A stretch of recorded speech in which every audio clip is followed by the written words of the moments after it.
Um, so with line intercept sampling, you lay out a really, really long line, usually a tape measure, but it doesn't have to be a tape measure. Tape measure just makes it easier so you can measure as you walk. But again, I mean, even if it's just a long line, the long line helps to give you a straight path to walk, but a tape measure does help. And then as you walk along this path, you can do a couple different things. One thing you can do is just walk along the path. And as you walk, you can look at distances away from the path, like say 2 to 3 feet. If something like the thing you're sampling falls within 2 to 3 feet of the path, then you count it. So maybe you're sampling a tree, and if that tree is within 3 feet of the path on either side, then you count it. Okay, that's one thing you can do. Or if it falls directly under the tape measure, you can count it. Or you can take like another, like the grid, like you were using to measure the quadrant sampling, and you can lay the grid every so often along the transect and count whatever is within that grid. That's another thing you can do. So there's a couple different ways you can do that. We'll look at some pictures as we go on. So if you walk a straight line on the rope or the string, and you can count everything that is within that straight line or within a couple feet on either side of it. So here we can see like the green, the highlighted green dots. All of these dots are the same species, but we're only counting the ones that are directly intersecting that immediate line. We can identify that. It can either be touching it directly, or it can be, in this case it says 5 meters. So within 5 meters of that line. So it's really whatever the scientist decides. It's up to the scientist how close to the line that they want it. And this is another just sampling technique, and we can see how it changes. So maybe there's a road over here, and everything close to the road is really disturbed and really dusty. You know how like roads get, and there's like a lot of trash. And maybe this is inside the forest really deep, and so it's very different in here. And they can see how that's going to change over time, over distance. And walking that line, you're going to see a change over that distance. So that's one reason why a scientist might use this kind of method, is looking at how it's going to change from a place that has maybe like a lot of construction that's been going on to a place that's not been disturbed. Or if you're doing like a coral reef, you can swim over the area and see how the coral reef has been changed from a visual, like looking down over it. I know a lot of people do this looking at a canopy and how a forest has the coverage of a tree. So this area is covered by a tree here, this area is covered by a tree, and so on. So look at coverage in a forest.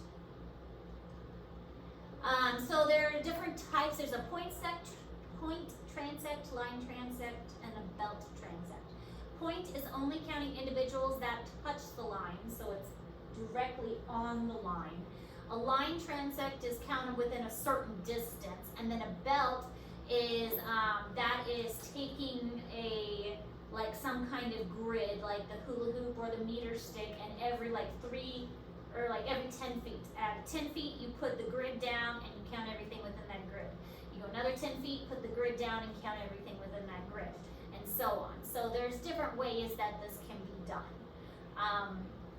And maybe maybe they do count everything within the grid, and they identify all the species within that grid every 10 feet, and that way they can get a more thorough sample. Or maybe it's just, you know, a couple things within that grid when they do the belt transect. So it really depends on whatever research project the scientist is doing at that time.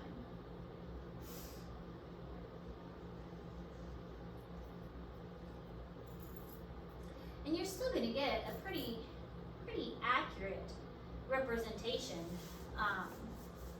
of the habitat.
So here again, we can see if we did a point transect, then anything that is directly touching. So if we were sampling this plant, this spidery plant, we could have 1, 2, 3, no, it's touching, so we count that 4, 5 of those plants. These would not count at all. These would not count because nothing else is touching. So the only thing that's touching if we were doing a point transect would be these spidery plants. If we were doing, what was the other one? Line transect, we could count off to either side, but it would depend on how far to either side. If we wanted to count a little bit to the distance on either side, maybe we could count this one if we wanted to go to a little bit further, or we could count this one. We could also count these if we went further out, or we could even count that one if we wanted to go further out. So depending on what kind of research we're doing, we could get different results. This is how we do a belt transect. Every few feet we would lay down a little grid. So we would decide ahead of time how many feet we want to divide it up. And so now we start here at 0 and we lay down a grid and we count whatever's in there. Then we move so many feet, we lay down a grid and we count whatever's in there. And we just do that at regular intervals. This one's not random though. This one we've spaced it out because we're wanting to get a kind of an overall picture. So it's not a random one. And this one is more just counting as we walk along. You guys see the difference? Yeah. And we'll probably do this because this is better at the outdoor classroom. So we'll probably do this one next week because this one doesn't take as much prep time. We just lay out a line and we decide what we're going to sample and then we just walk the line. So we'll probably do that one next week. Here's another belt transect. We lay out the line and then we put the grid down, and then every so often we count what's in the grid. This is the equation for the line intercept. So this is looking at the coverage. So if used to calculate the coverage, so percent of coverage of species, the amount of covered line by the total distance of the line times 100. So how much of the line was it covered and the total distance of the line overall. And this is if we're looking at the species. So there's two different ways to view it. Are we looking at like the coverage, how much is coverage overall, or how many species overall? So there's a couple different ways we can calculate depending on what kind of results we're wanting to get. But this is in Google Classroom. So a couple advantages and disadvantages of the line transect or intercept. It's easy, it's also inexpensive, and better for sampling larger organisms like trees. Again, not so good for moving things. Good for visualizing changes in an area. Again, won't work if organisms are moving because by the time you get there, the organism's gone. So again, this is better for plants. This will give you a smaller sample size, and it often takes a long time because you're walking a long distance. It requires you to walk the entire transect. So it's going to take longer than a quadrant because with a quadrant, you get to pick. I want to do 10 samples. This one, you have to walk the whole line. So it does take a lot longer for you to do that. And sometimes if you're walking through a forest, you gotta dodge like around things and tromping through the bushes, and it takes longer. Whereas with a, like we marked off across the street, that's not gonna be so hard for us to walk through. But with this one, if we're stringing up a big string across the forest, we've got a lot of trekking to do, so it takes a little bit longer. Hello, this is Dr. Acton from Malmesbury Science, and this is Quadrassing. So today we are going to do an investigation to estimate the population size of daisies in our field. To do this, you will need a quadrat, and you will need to know the area of your field. I've measured the length and width of the field using a drum ruler, approximating it to a rectangle. Multiplying those gives me a total area of 620 metres squared. Ideally, what you want to do is to split this area into a 1 metre square grid. for which every square has a coordinate, top right being 3120. Then, use a random number generator to choose random coordinates for your quadrat. This removes any bias. To be accurate, you should aim to sample around 5 to 10% of the total area, so I should sample 30 positions, but I'm just going to choose 10 today. You then place your quadrat at those positions and count the number of chosen organisms, which in our case is our unique species of flower, Daiseus paperalis. So once your quadrat is positioned, you need to count the organisms, in this case daisies, in the 1 metre square. 1, 2, 3, 4, 5. This one here is on the edge of the quadrat, but because over half of the flower is within the quadrat or underneath the quadrat itself, we will count that flower. So that means there are 6 flowers in this quadrat. We would not count this daisy here because it is not over half in the quadrat, so it does not count.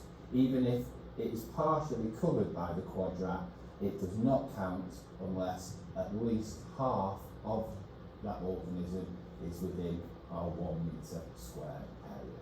Here are my results. What I then need to do is find the mean average of daisies per metre square. For me, this is 7 daisies per metre square.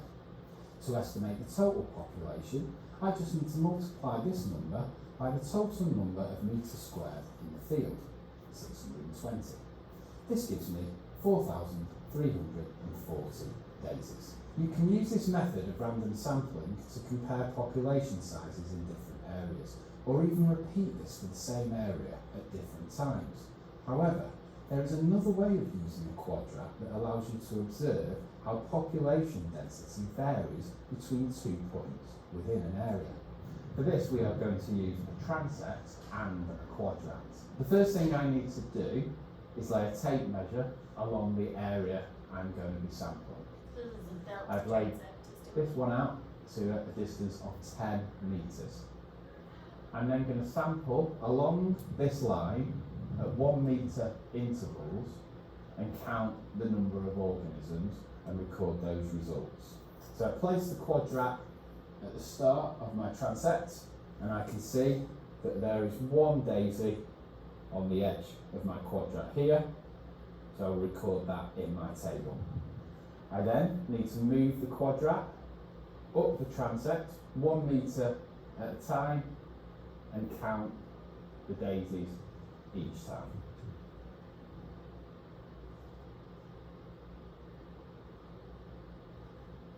Here are my results. I've plotted a line graph to show how the population density changes with distance from the gate. I could also use a kite graph. As you can see, the number of daisies per metre square increases the further from the gate we are.